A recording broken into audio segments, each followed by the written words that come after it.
اس لیے الگ کیا ہے کہ ان کی اہمیت بڑی غیر معمولی ہے. اچھا. ان میں سے ایک ہے بدعت اور دوسری شرک. وَأَن تَقُولُوا عَلَى اللَّهِ مَا لَا تَعْلَمُونَ، یعنی تم اللہ تعالیٰ پر افطرا کر کے وہ بات کرو جو اللہ نے اپنے دین میں نہیں فرمائی ہے. تو اس کو بدعت سے تعبیر کیا جاتا ہے. شرک کے بارے میں ہم سب جانتے ہیں کہ وہ حق تلفی بھی ہے، وہ اللہ تعالیٰ پر افطرا بھی ہے، وہ اللہ تعالیٰ کے خلاف زیادتی کا ارتکاب بھی ہے، وہ ہر لحاظ سے ایک بڑا جرم ہے. یہ 5 چیزیں ممنوع ہیں. ان 5 چیزوں کے بارے میں یہ قاعدہ بھی قرآن نے بیان کر دیا ہے کہ اگر کوئی شخص ان کا ارتکاب کرتا ہے تو وہ بڑے گناہ کا ارتکاب کرتا ہے. اور اس میں اگر کوئی استثناء ہو سکتا ہے تو وہ صرف اضطرار کا ہو سکتا ہے. اضطرار کا مطلب یہ ہے کہ انسان کی جان یا اس کے مال یا اس کی آبرو پر بنائی اس کو مجبور کر دیا گیا، جیسے کہ کسی شخص کے سینے پہ بندوق رکھ کے اس کو کوئی غلط کام کرنے پہ مجبور کیا جائے. ٹھیک. اضطرار کا استثناء ہے حرمتوں میں، یہ اصول بھی قرآن مجید نے بیان کر دیا ہے.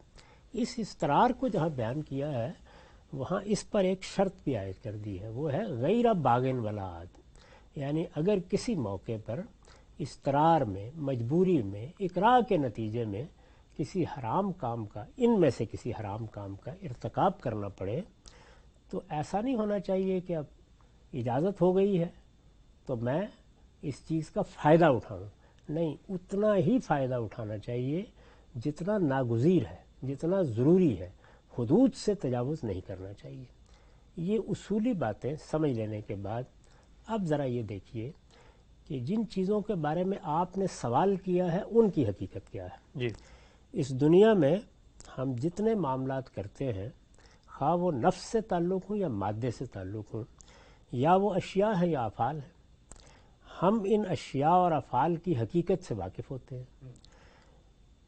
ڈرامے میں، کہانی میں، ناول میں کیا کیا جاتا ہے؟ حقیقت کو اٹھا کر اس کی تمثیل بنا دی جاتی ہے. امیجنری. ٹھیک. یہ وہی چیز ہے جو روزانہ ہمارے ساتھ خوابوں میں پیش آتی ہے. یعنی انسان کے اندر اللہ تعالیٰ نے جس طرح یہ حواس دیے ہیں کہ وہ ان سے چیزوں کو دیکھتا ہے، ان کا ادراک کرتا ہے یا چھوتا ہے یا سنتا ہے، اور اس طرح اس کے علم کی ابتدا ہوتی ہے. بالکل اسی طرح سے چیزوں کو ممثل کر کے دکھانے کی صلاحیت بھی اس کے اندر ودیت ہے. اسی چیز کا ہم روزانہ اپنے خوابوں میں مشاہدہ کرتے ہیں.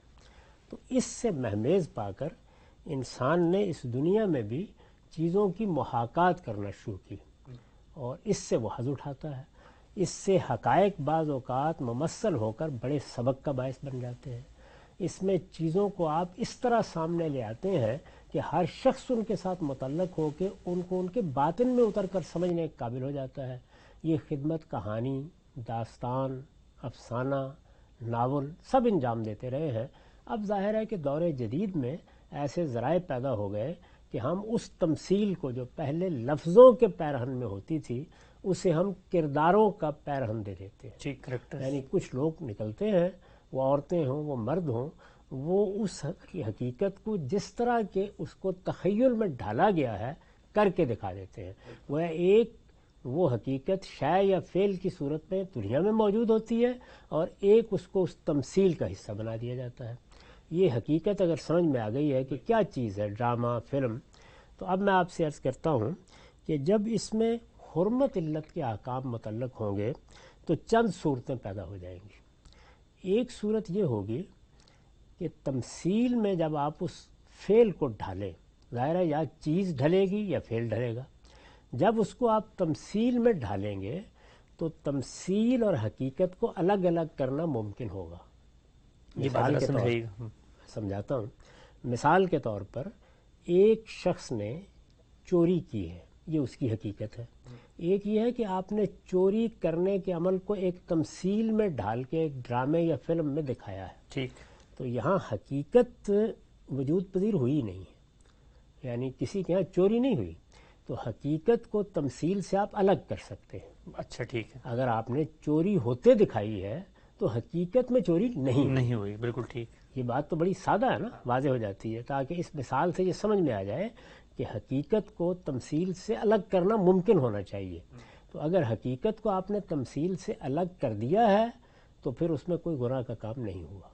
اچھا، اب یہ دیکھیے کہ فواحش میں یہ ممکن ہی نہیں ہے، یعنی وہاں اگر کسی چیز کو تمثیلاً بھی انجام دیا جائے گا تو حقیقت واقع ہو جائے گی۔ کیونکہ دو انسانوں کے درمیان ہو رہی ہے۔ دو انسانوں کے درمیان ایک ایسا فعل ہے جو فعل کی حیثیت ہی سے ممنوع ہے، اور جب وہ فعل ہی کی حیثیت سے ممنوع ہے تو یہ نہیں ہو سکتا کہ آپ جنسی اعضاء کا افشا کریں اور یہ کہیں کہ یہ تمثیلاً کیا جا رہا ہے، یا آپ بوس و کنار دکھائیں اور کہیں یہ تمثیلاً کیا جا رہا ہے۔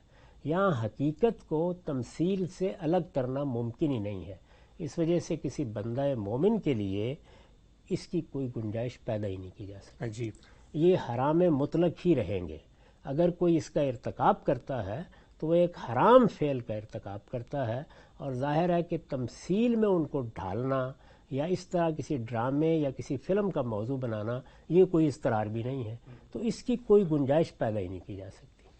اس کے بعد ذرا دوسرے معاملے میں آئیے۔ ایک سیکنڈ ہم سب، یہ آپ نے فرمایا کہ اضطرار نہیں ہے، مثال کے طور پہ ایک ڈرامے میں یہ دکھانا مقصود ہے کہ ایک بہت ہی ظالم جابر بادشاہ ہے جو خواتین کے ساتھ ان کی آبرو ریزی کرتا ہے، مثال کے طور پہ ان کے ساتھ اس طرح کے معاملات کرتا ہے، تو اب اگر اس کو فلما کر دکھانا ہے ہم نے ایک شخص کا کرول چہرہ، تو وہ تو سچویشن کا تقاضا ہے نا کہ ہم بتائیں کہ بھئی یہ تو کوئی اتنا ظالم اور اتنا یہ فحش آدمی تھا کہ اس نے یہ حرکت کی۔ آپ یہ فعل نہیں دکھا سکتے، اس وجہ سے کہ جب وہ فعل کیا جائے گا تو یہاں حقیقت اور تمثیل کو الگ نہیں کیا جا سکتا۔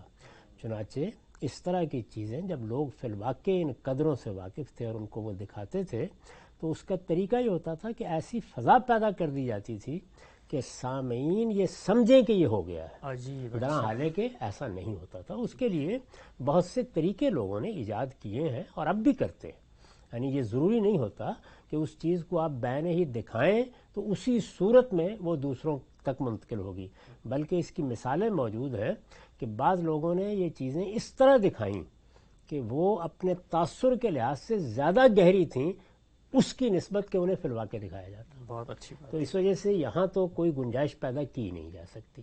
یہ ایسی ممانعت ہے کہ جس میں آپ کوئی دوسرا رستہ اختیار ہی نہیں کر سکتے، جبر میں بھی نہیں کر سکتے، اکراہ میں بھی نہیں کر سکتے، اس لیے کہ وہ جبر و اکراہ بھی حقیقی صورت میں واقعی نہیں ہوگا۔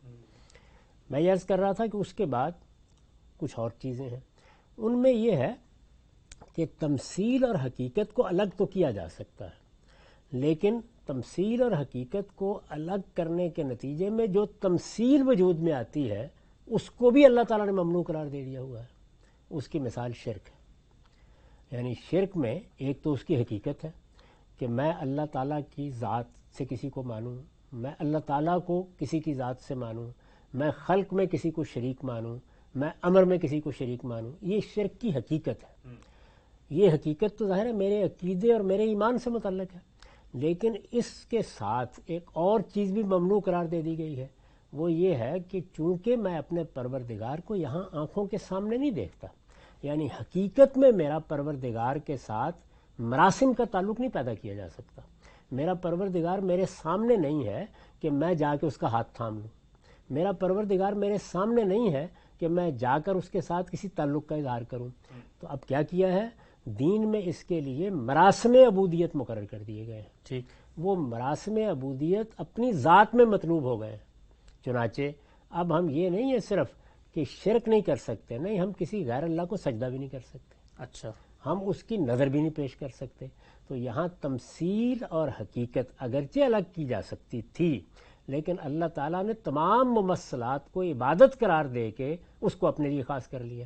چنانچہ کوئی مسلمان ان میں سے کسی چیز کا ارتکاب بھی اب کسی تمثیل میں نہیں کر سکتا، یعنی وہ یہ نہیں کر سکتا کہ بتوں کے سامنے جا کے سجدہ ریز ہو جائے، وہ یہ نہیں کر سکتا کسی بت کے سامنے نظر یا نیاز پیش کرے، یعنی شرک کے مراسم وہ بھی اپنی ذات میں ممنوع ہو گئے ہیں، وہ محض صدن لذریعہ ممنوع نہیں۔ اچھا ہم سے اس میں اگر کوئی فوجی ہم نے دکھانا ہے، مثلا ہمیں بہت اچھی طرح یاد ہے بچپن میں پی ٹی وی کا ڈرامہ دیکھا، اس میں کالی داس ہے، کرنل ہے، ہندو ہے، اب اس کو دکھانا ہے تو ظاہری بات ہے اس فوجی کا کریکٹر ہندو کا وہ پوجا کر کے آ رہا ہے، گاڑی میں بیٹھ رہا ہے، تو وہاں پر تو جو کرنے والا ہے اس کے پیش نظر یہ ہے ہی نہیں کہ وہ شرک کرے.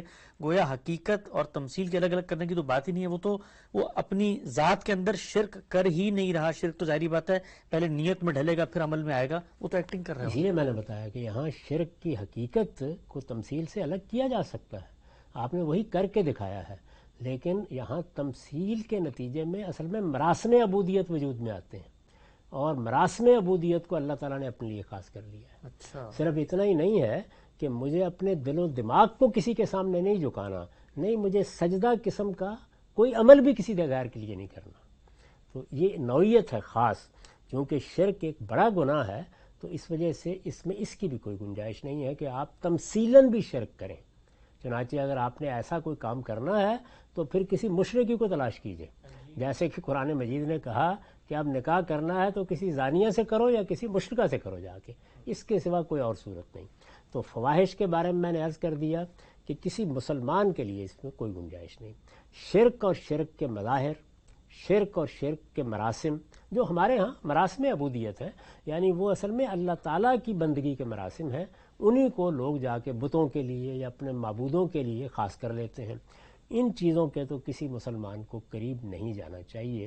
اگر وہ جائے گا تو ایک بڑے گناہ کا ارتکاب کرے گا، اور اس کا حکم وہی ہوگا جو کسی گناہ کا جب ہم عام زندگی میں کرتے ہیں تو نتیجہ نکلتا ہے. ان دو باتوں کو الگ کر لیجیے. اب وہ حرمتیں آتی ہیں جن میں تمثیل اور حقیقت کو الگ کیا جا سکتا ہے، اور اس میں تمثیل پر اللہ کی کوئی ممانعت بھی وارد نہیں ہوئی، جس کی میں نے ابھی مثال دی تھی. چوری کرتے ہوئے دکھا دینا، کسی پر کوئی زیادتی کرتے ہوئے دکھا دینا، کسی کو مارتے ہوئے دکھا دینا، وہاں واقعہ نہیں ہوتا، یعنی صرف چیز تمثیل میں ڈھال دی جاتی ہے. اس میں کوئی حرج کی بات نہیں ہے. اسی میں وہ سب چیزیں لے لیجئے. مثال کے طور پر نکاح ہوتے دکھایا جاتا ہے، وہاں نکاح ہوتے دکھایا جاتا ہے، نکاح نہیں ہوتا. طلاق ہوتے دکھائی جاتی ہے، طلاق فی الواقع نہیں ہوتی. یعنی وہاں نیت، ارادہ، چیز کا حقیقت میں وجود پذیر ہونا وہ سب ضروری ہیں. وہ چونکہ اس طریقے سے نہیں ہوئے تو اس وجہ سے اس سے کوئی فرق نہیں پڑتا. نہ کسی تمثیل میں نکاح کیا جائے تو نکاح ہو جاتا ہے، نہ طلاق دی جائے تو طلاق ہو جاتی ہے.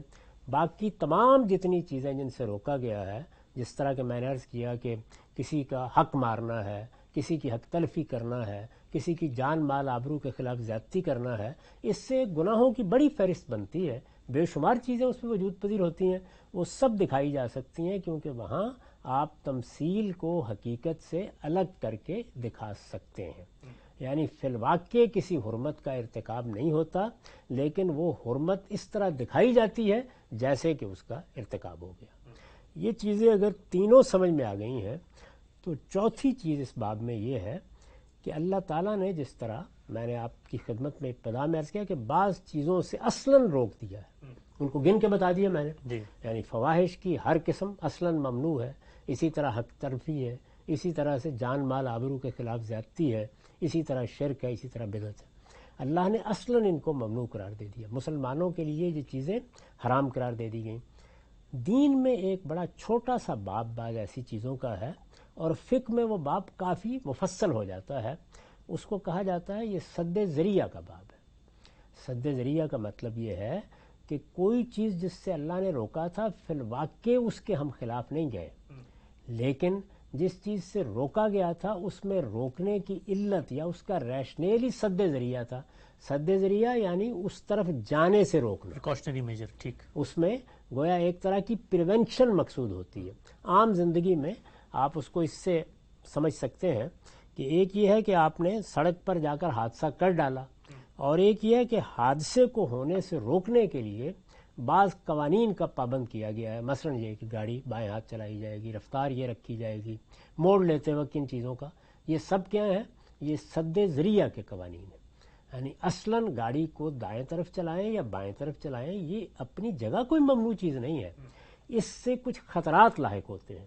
اس طرح کی چیزیں فواحش کے معاملے میں بھی اختیار کی جاتی ہیں. میں جب اپنے بچوں سے یہ کہتا ہوں کہ تم بری صحبت میں نہ بیٹھا کرو، تو بری صحبت میں جا کے وہ بیٹھ گئے اور کافی دیر بیٹھے رہے. وہاں انہوں نے اصلاً کوئی برا کام نہیں کیا، لیکن بری صحبت ان کو برے کاموں کی طرف لے جانے کا ذریعہ بن سکتی ہے. آپ نے دیکھا ہوگا بارہا ہم جب محلوں میں رہتے تھے تو ہمارے ماں باپ کہتے تھے کہ بیٹے گلی میں جا کے نہیں کھیلتے. جی جی. اب گلی اپنی ذات میں تو کوئی ممنوع نہیں ہے، یا گلی میں جا کے اگر کھیلا جائے تو اس میں بھی کوئی خرابی کی بات نہیں. وہ کھیل اگر جائز ہے تو ممانعت کی وجہ کیا ہے؟ سد ذریعہ. یہ ہمارے ہاں کی اصطلاح ہے، اس کو سمجھ لینا چاہیے. سدن للذریعہ، کسی چیز سے روکنا. اس کی مثال کے طور پر دین کے بعض احکام کو لے لیجئے. اللہ تعالیٰ نے یہ فرمایا ہے کہ تم نے جب کسی کے ساتھ کوئی معاملہ کرنا ہو، لین دین کا معاملہ ہے، تو اسے لکھ لیا کرو. اب یہ ہدایت ہی سد ذریعہ کے لیے کیوں کی گئی؟ یعنی لکھ لینے سے کیا ہوگا؟ مطلب یہ ہے کہ اگر نہیں لکھو گے تو اس کا اندیشہ ہے کہ نزاع ہو جائے گی. عام حالات میں تو آپ نے اگر میرے ساتھ ایک معاملہ کیا ہے تو ایک مسلمان سے یہ توقع کرنی چاہیے کہ وہ جو معاملہ ہوا ہے اس پر قائم رہے گا. اگر وہ اس سے پلٹتا ہے تو نزاع پیدا ہوگی. تو نزاع سے بچنے کے لیے اللہ تعالیٰ نے فرمایا کہ لکھ لو، اس پر گواہ بنا لو. اس طرح کی بہت سی ہدایات دے دی. سب سے بڑی مثال اس کی وہ احکام ہیں جو فواحش سے بچنے کے لیے اللہ تعالیٰ نے عورتوں اور مردوں کو دی. یہ معلوم ہے کہ سورہ نور میں ایک بڑی فاحشہ زیر بحث ہے، یعنی ایک ایسا کام زیر بحث ہے جس کو ہم بدکاری سے تعبیر کرتے ہیں، زنا سے تعبیر کرتے ہیں. اللہ تعالیٰ نے اس کی شناعت بیان کی ہے، اس کی سزا بیان کی ہے، اس کے بارے میں یہ وضاحت کی ہے کہ یہ صرف گناہ نہیں بلکہ ایک جرم بن جاتا ہے. یہ معاشرے کے خلاف جرم ہے، یہ اللہ کی اسکیم کے خلاف جرم ہے، یہ بیوی کے خلاف جرم ہے، یہ شوہر کے خلاف جرم ہے. ہر لحاظ سے اس کو ممنوع قرار دے دیا ہے. یہ تو وہ اصل میں ممنوع ہو گیا، یعنی وہ فاحشہ ہے. اس کے بعد آگے مسلمان مردوں اور عورتوں کو بعض ہدایات کی ہیں. وہ ہدایات اگر آپ نکال کے دیکھیں تو 3 ہیں بنیادی طور پر. وہ 3 ہدایات 3 کی 3 ہی سدن للذریعہ ہیں. اچھا. یعنی اس میں اصلاً کوئی چیز ممنوع نہیں ہے، یا اصلاً کسی چیز میں کوئی خرابی نہیں ہے، لیکن اس سے نتیجہ خراب نکل سکتا ہے، وہ غلط کام کی طرف لے جانے کا ذریعہ بن سکتی ہے. اس میں پہلی بات کیا ہے؟ وہ یہ کہ نگاہوں میں پستی رکھی جائے، یعنی نگاہوں کو بے قابو نہ ہونے دیا جائے، نگاہوں پر پہرا بٹھا کے رکھا جائے. وہ تاڑنے والی، وہ دوسروں کو التفات کے خصوصی پہلو سے دیکھنے والی نگاہیں نہیں ہونی چاہیے. ٹھیک. جیسے عام طریقے سے دیکھا جاتا ہے ایسے ہی آدمی دیکھے. مردوں کو بھی یہ فرمایا ہے اور عورتوں کو بھی اس کا پابند کیا ہے. اس کے بعد حفظ فروج کی ہدایت کی ہے. اس کے بہت سے پہلو ہیں، لیکن جو پہلو اس وقت زیر بحث آ سکتا ہے وہ اصل میں لباس کے بارے میں ہے. یعنی لباس ایسا ہونا چاہیے جو نہ صرف یہ کہ شرمگاہوں کو ڈھانپنے والا ہو، بلکہ وہ شرمگاہوں کی طرف التفات میں بھی مانع ہو رہا ہو. اس کی میں نے بہت سی تفصیلات بیان کر دی ہوئی ہیں، وہ اگر آپ چاہیں تو اعتراضات سیریز میں ان کو دیکھ سکتے ہیں. اس میں نے یہ بتا دیا ہے کہ لباس میں کن کن چیزوں کا خیال رکھنا چاہیے.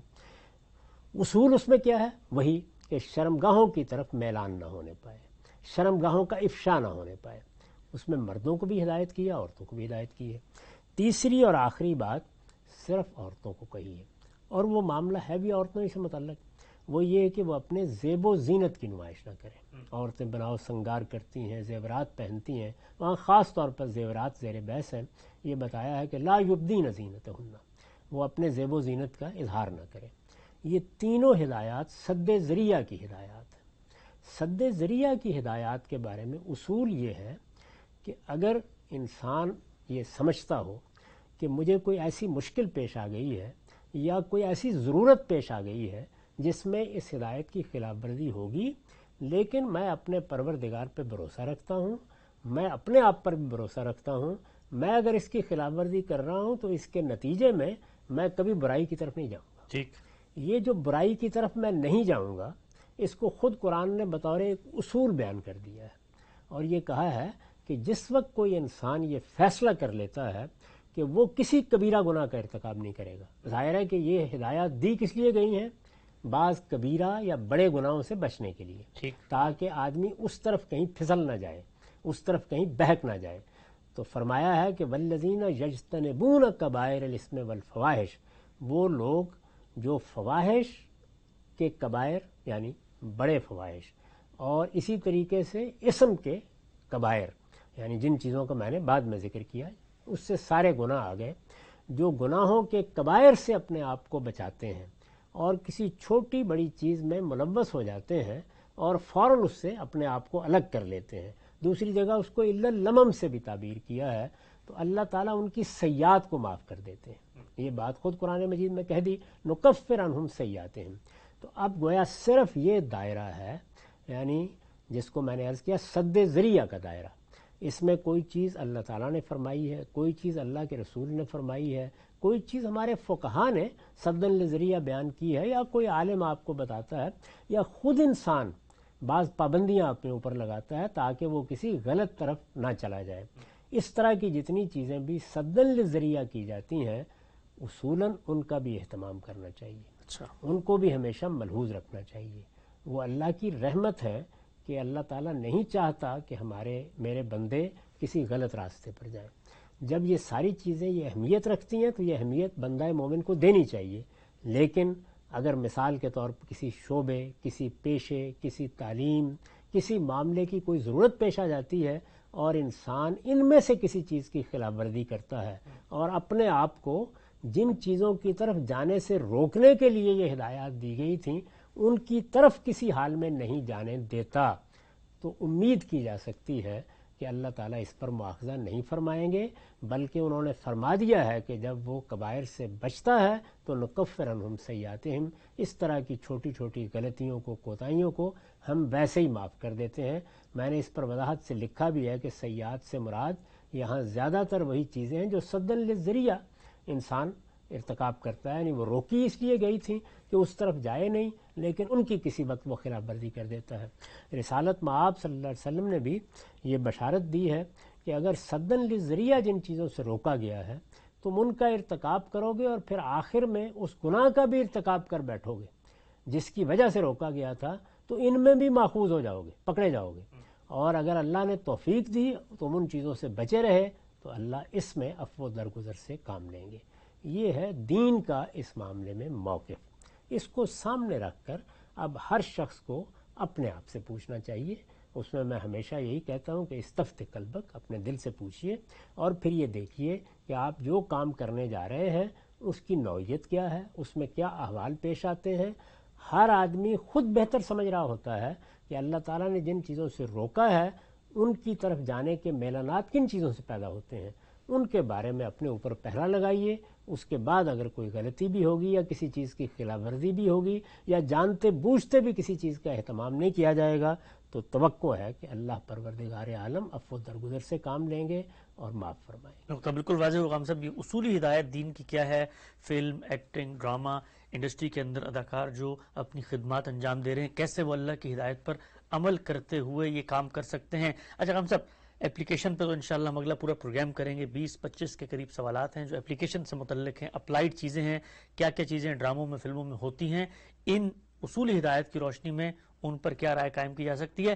یہ جو آپ نے آخر میں ہم سے بات فرمائی ہے کہ کچھ دین میں احکامات ہیں جو پریکاشنری میجر کے طور پہ، سد ذریعہ کے طور پہ دیے گئے ہیں مرد و زن کے اختلاط کے آداب کے طور پہ، اس کو یوں کیوں آپ نے بیان کیا کہ اس کا اگر ارتکاب ہوتا ہے تو یہ چھوٹی برائیاں ہیں، اور چھوٹی برائیوں کے باب میں اللہ تعالیٰ یہ کہتا ہے کہ اگر بڑی سے بچو گے تو چھوٹی یعنی اس کو اسی اصول پہ کیوں نہ لیا جائے جو آپ نے شروع میں بتایا تھا کہ حقیقت کو تمثیل سے الگ کرنا ممکن ہے۔ اب مثال کے طور پہ اللہ تعالیٰ نے ان ہدایات میں بتایا کہ بھئی آپ نے زیب و زینت کی ہو تو آپ نے محرم رشتہ داروں کے علاوہ کہیں نہیں کھولنی، تو اب اگر ڈرامے کے اندر حقیقت میں تو وہ محرم نہیں ہے لیکن تمثیل میں وہ اپنے شوہر کے سامنے زینت کر کے آ رہی ہے، تو ان سد ذریعہ کے احکامات کا اطلاق ہی کیوں کیا جائے؟ گویا ان کو چھوٹی برائی ہی کیوں قرار دیا جائے؟ یہ تو حقیقت میں کچھ اور چیز ہو رہی ہے۔ یہاں تو آپ حقیقت کو تمثیل سے الگ نہیں کر سکتے نا، کیسے کریں گے؟ یعنی جس وقت التفات کی نگاہ سے کسی عورت کو دیکھنا ہوگا تو دیکھا جائے گا، یا اسی طرح کسی کو ہاتھ لگانا ہوگا تو ہاتھ لگایا جائے گا۔ لیکن وہ تو ایکٹنگ میں لگایا جا رہا ہے نا حقیقت میں۔ شک، لیکن یہ ہے کہ روکا کس چیز سے گیا تھا؟ سدن لذریعہ تو روکا ہی اس سے گیا تھا، یعنی جس چیز سے روکا گیا ہے وہ بھی حقیقت نہیں ہے، وہ اپنی ذات میں ہے ہی ایک سد ذریعہ کی چیز۔ بہت اہم تو اس وجہ سے اس میں تو آپ الگ نہیں کر سکتے نا، حقیقت پر اطلاق کیا ہی نہیں گیا۔ اسی لیے تو میں نے بڑی وضاحت سے یہ بتایا کہ یہاں حقیقتاً کسی جرم کا ارتکاب ہی نہیں ہوتا، یعنی اگر کسی نے کسی کو بری نگاہ سے دیکھا ہے تو بری نگاہ سے دیکھا ہے نا، جس مقصد کے لیے روکا گیا ہے اس میں تو کوئی بات ہوئی نہیں۔ لیکن کوئی شخص کہہ سکتا ہے کہ عام حالات میں روکا گیا ہے، عام حالات میں وہ یہ کام نہیں کر رہے، یہاں پر تو وہ نیتاً وہ کام کرنے ہی نہیں چاہ رہے، صرف دکھانے کے لیے یہ کام کر رہے ہیں۔ دیکھیے بات یہ ہے کہ اس سد ذریعہ میں تو اصل چیز نیت ہوتی ہی نہیں ہے، وہی تو میں نے عرض کیا نا کہ جس طرح شرک کی تمثیلات میں ہے تو یہاں بھی اصلا نیت نہیں ہوتی بلکہ اس عمل سے روکا جاتا ہے. اس کی مثال دے کے میں نے بتایا کہ جب ایک آدمی کو آپ یہ کہتے ہیں کہ بری صحبت میں نہ بیٹھو تو بری صحبت میں اصل میں حقیقت میں کچھ بھی نہیں ہوا، لیکن بری صحبت میں جانا اپنی ذات میں برے کاموں کی طرف جانے کا میلان پیدا کر سکتا ہے. تو یہاں تو وہ چیز ہے جس سے روکا گیا ہے، یعنی اصل مقصود ہی وہی ہے. وہ عمل آپ نے کر ڈالا، یعنی زیب و زینت کی نمائش نہیں کرنی. زیب و زینت کی نمائش کرنا نہ کرنا یعنی وہی نمائش بالکل جائز ہے ایک چند حدود کے اندر. اس سے پرابلم کیا ہوتا ہے؟ اصل مسئلہ ہے کہ اس سے دوسروں کو رغبت ہوتی ہے غلط کاموں کی طرف یا غلط میلانات پیدا ہوتے ہیں. وہ ہر جگہ ہوں گے، یعنی ان میں تو وہی اصول ہوگا کہ اس چیز سے روکنے کا باعث آپ پہلے متعین کریں. تو یہاں حقیقت اور تمثیل کی وہ بحث پیدا نہیں ہوتی، کیونکہ سد ذریعہ کی چیزیں اصلاً ہوتی ہی اس مقصد کے لیے ہے کہ اس عمل سے روک دیا جائے جو ادھر لے جانے کا باعث بن سکتا ہے. حقیقت تو اس کی وہی ہے کہ جہاں جا کے کسی غلطی کا ارتکاب ہونا ہے، تو اس لیے یہاں اس کا اطلاق نہیں ہوتا. یہاں اگر آپ نے رکنا ہے تو اسی اصول پر روکا جائے گا کہ پروردگار عالم نے مجھے روکا ہے، اس وجہ سے میں اس جانب نہیں جاتا. یہ تو بالکل واضح سی بات ہے کہ جتنی چیزوں سے بھی آپ سدن لذریعہ روکتے ہیں ان میں سے کسی میں بھی حقیقت موجود ہی نہیں ہوتی سرے سے. ٹھیک. اچھا ہم صاحب، قرآن مجید نے اولاد کو یہ حکم دیا ہے کہ بھئی والدین سے حسن سلوک کرو، والدین کے ساتھ اچھے طریقے سے پیش آؤ. اب ڈرامے کے اندر ایک باپ اور بیٹا ہے اور دکھانا یہ مقصود ہے کہ بیٹا جو ہے وہ باپ سے باغی ہو گیا ہے، تو وہ تو باپ کے اوپر ممکن ہے ہاتھ بھی اٹھا لے، ممکن ہے کوئی ترش اور تیز بات بھی کر دے. تو اب ہم اور آپ یہی کہیں گے نا کہ حقیقت میں یہاں پر حقیقت اور تمثیل کو الگ کرنا ممکن ہے. حقیقت میں باپ بیٹے کا رشتہ ہی نہیں ہے کہ جس کے اوپر اس چیز کا اطلاق کیا جا سکے کہ جی یہاں پر مثال کے طور پہ کوئی اس نے حق تلفی کی ہے یا باپ کا حق ادا نہیں کیا، دین کی خلاف ورزی کی ہے. اسی سے اصول کو اٹھا کر یہ کیوں نہیں کہا جا سکتا کہ دین نے کہا تھا کہ بھئی آپ نے زیب و زینت کی نمائش نہیں کرنی لوگوں کے سامنے، تو یہاں پر تو نہ محرم ہے، بیوی ہونے کے باوجود محرم نہیں ہے، اور کوئی شخص باپ ہونے کے باوجود غیر محرم اس لیے کہ ایکٹرز ہیں، تو اسی چیز کا اطلاق یہاں کیوں نہیں کیا جا سکتا؟ نہیں، وہاں پر تو غیر محرم موجود ہے نا، یعنی جہاں پر آپ اس کو فلما رہے ہیں وہاں بھی موجود ہے. جن لوگوں نے دیکھنا ہے وہ بھی ظاہر ہے کہ غیر محرم ہے. یعنی کوئی آدمی مر تو نہیں گیا نا، آپ نے کوئی تصویر تو نہیں محض دکھا دی. شخصیات موجود ہیں، ان شخصیات کے حلقے موجود ہیں، ان کا ملنا ملانا موجود ہے، ان کے تعلقات موجود ہیں، ساری چیزیں اپنی حقیقت میں موجود ہیں، ان میں سے کوئی چیز بھی کہیں غائب نہیں ہوئی. آپ نے اس میں جو اللہ تعالیٰ نے ایک ہدایت کی تھی سدن لذریعہ، اس کی خلاف ورزی کی ہے. جب آپ نے اس کی خلاف ورزی کی ہے تو یہاں حقیقت کو تمثیل سے آپ الگ کر کیسے سکتے ہیں؟ جو جس چیز سے روکا گیا تھا، حقیقتاً جس چیز سے روکا گیا تھا، عین اسی کا ارتکاب کیا گیا ہے. یعنی یہاں تو کوئی نیت اور ارادے کا سوال ہی نہیں ہے. اصل چیز یہ ہے کہ اللہ تعالیٰ یہ نہیں کہتے کہ اگر تمہاری نیت خراب ہو تو اچھی بات ہے، پھر کوئی فرق نہیں پڑتا. نیت اچھی ہے، نیت بری ہے، غض بصر سے کام لینا ہے. نیت اچھی ہے، نیت بری ہے، لباس کے بارے میں احتیاط کرنی ہے. نیت اچھی ہے، نیت بری ہے، ارادہ کوئی بھی ہے، آپ نے زیب و زینت کی نمائش نہیں کرنی. یہ تینوں باتیں اللہ تعالیٰ نے فرمائی ہیں. پھر اس کو سمجھنے کی صحیح کیجئے، یعنی اس میں بعض اعمال ہیں جن سے روکا گیا ہے، وہ اعمال اپنے ظاہر میں روکے گئے ہیں نہ کہ باطن میں روکے گئے ہیں. اچھا، اس وجہ سے یہ ظاہر میں بھی انجام دیے جائیں گے تو سد ذریعہ کے اصول کی خلاف ورزی ہوگی. اچھا ٹھیک، ہم سے نقطہ واضح ہوا. ایک دو مختصر سی باتیں کر کے انشاءاللہ پروگرام خاتمے کی طرف بڑھاتے ہیں. یہ بیان کیجئے گا، ایک ڈرامے میں یہ دکھانا مقصود ہے کہ ایک محلے میں اوباش نوجوان ہے جو خواتین کو ٹکٹکی باندھ کے دیکھتا ہے، خد و خال کا جائزہ لیتا ہے، تاڑنے والی اس کی نگاہیں ہیں. تو یہ جو اصول آپ نے بیان کیا، اس اصول پہ تو اس اوباش نوجوان کی جو تصویر ڈرامے میں بھی دکھائی جائے گی، اس میں بھی ہم نے یہ اہتمام کرنا ہے کہ وہ غض بصر سے لوگوں کو دیکھے، تو پھر جو پیغام پہنچانا مقصود ہے وہ تو پہنچے گا ہی نہیں. جس کی آپ نے مثال دی ہے، اصل میں جو گفتگو کر رہا تھا وہ زینتوں کی نمائش پہ کر رہا ہے. جہاں آپ نے مثال دی ہے وہاں پر اگر آپ غور کر کے دیکھیں تو حقیقت اور تمثیل کو الگ کرنا ممکن ہے. بہت اہم بات. ہاں، الگ ہو گئی وہ. ٹھیک. اس کی وجہ یہ ہے کہ وہاں اصل میں آنکھ جس طرح دیکھتی ہے وہ زیر بحث نہیں ہے، آنکھ کے پیچھے جو محرکات ہیں وہ زیر بحث ہے. بہت اہم جیسے ہی آپ نے اس کو ختم کر دیا تو اس کے اوپر اس کا اطلاق نہیں ہوتا. لیکن مثال کے طور پر لباس ہے، تو لباس میں اگر آپ نے بے احتیاطی کر کے کچھ ایسی چیزیں نمایاں کر دی ہیں جن کو نمایاں نہیں ہونا چاہیے تو وہاں حقیقت اور تمثیل کو الگ کرنا ممکن نہیں رہتا. البتہ اس کے دائرے میں بعض چیزیں احتیاط کے درجے میں آتی ہیں. میں نے اس کو بیان کیا ہے نا کہ اگر شرمگاہوں کو براہ راست ڈھانپ لیا تو حکم کا مدعا پورا ہو گیا، لیکن حکم کے مدعا میں پھر آگے بہت سے احتیاط کے پہلو ہیں، ان میں اللہ تعالیٰ نے کیا ہدایات دی ہیں، ان میں سے جتنی چیزیں بھی بیان کی گئی ہیں وہ سب سد ذریعہ ہیں۔ تو پہلے یہ متعین کرنا چاہیے کہ کیا ہم حقیقت اور تمثیل کو الگ کرنے میں کامیاب ہو گئے ہیں۔ جہاں کامیاب ہو گئے ہیں وہاں کوئی مسئلہ نہیں، چوری کرتے ہوئے دکھا دیا آپ نے لیکن چوری حقیقت میں نہیں ہوئی، ڈاکہ ڈالتے ہوئے دکھا دیا لیکن ڈاکہ حقیقت میں ہی ڈالا گیا۔ اسی طرح کا معاملہ غض بصر میں بھی ہو سکتا ہے، اسی طرح کا معاملہ حفظ فروج میں بھی ہو سکتا ہے۔